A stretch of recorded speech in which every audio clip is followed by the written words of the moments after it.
Hello everyone, this is a Java applet called the Disaster Relief System.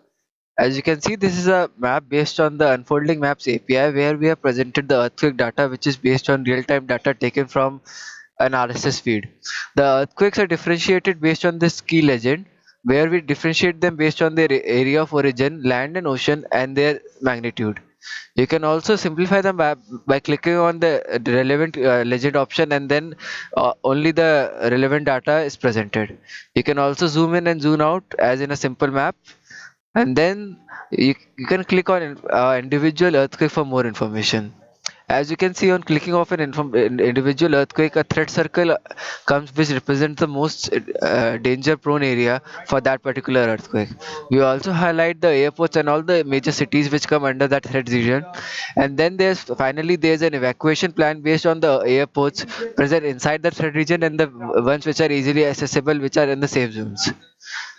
For each individual earthquake, we also present the search victim functionality where anyone can add a victim's profile based on any information they have, and the only requirement is the name.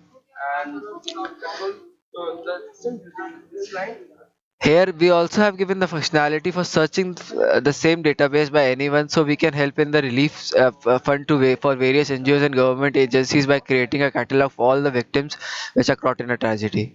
A final offering in the applet is the creation of a donation portal where the donation button refers to our website, and there you can go and donate to the charities which we feel are more relevant for the saving of victims of disasters like earthquake.